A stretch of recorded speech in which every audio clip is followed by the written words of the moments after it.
Bonjour et bienvenue sur Pure Channel, une première petite apparition de toute l'équipe pour vous dire que dans 2 jours, la première émission spéciale Cannes aura lieu sur cette antenne www.pure-channel.com. Évidemment, il y aura des interviews, des musiciens comme chaque année. On fêtera notre anniversaire, c'est la 4e fois que nous sommes à Cannes. Morvan sera là pour acquiescer ou pas ce qu'on a à dire car il a la garantie de bonne fin. Le tapis rouge sera prêt, on l'espère, car pour l'instant, c'est pas tout à fait le cas, même si Laurent Veil est en train de superviser les travaux, il reste du boulot. Et puis évidemment, on a le pass, on va aller voir des films, on va vous en parler. Et puis pour vous donner un petit peu d'exclusif, Morvan est allé filmer, je crois que c'est ça en caméra cachée, les locaux de Pure Channel.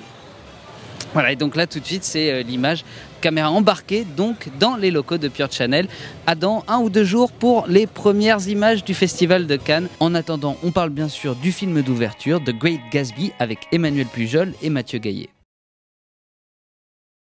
Bonjour, Emmanuel, journaliste pour le site Hocus Focus et pour la émission Après la séance. Bonjour, Mathieu, journaliste pour online.net et producteur de Après la séance. Ce matin, c'était Gatsby en projection presse, le film de Baz Luhrmann avec Leonardo DiCaprio. Qui fait l'ouverture du 66e Festival de Cannes.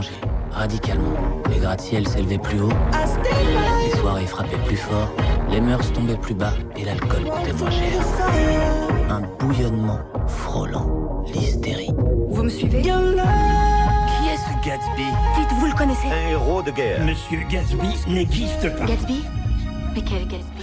Le film commence comme un pur film de Baz Luhrmann. On se croit dans Moulin Rouge, dans le New York des années 20. C'est assez festif, c'est assez kitsch par moment, mais on est emporté tout de suite dans le monde de Gatsby. Baz Luhrmann, c'est le mec qui avait fait Moulin Rouge, Australia, qui est dans la surenchère totale à chaque fois, qui nous fait des films plutôt picturaux, qui est fort en images, fort en son. Cette fois, c'est encore une fois beaucoup trop dans tous les sens. Même si le film est une histoire extrêmement simple, une histoire d'amour comme vous pouvez l'aimer de base, il en met partout dans tous les coins, du hip-hop à fond alors qu'on est dans les années 20. Ensuite, l'histoire se mue peu à peu en histoire d'amour très romantique et beaucoup plus sombre. Leonardo DiCaprio fait du Leonardo DiCaprio, on pense parfois à sa composition dans Aviator.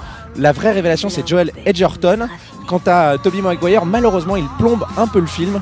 Toutefois, Gatsby Magnifique est une assez bonne surprise.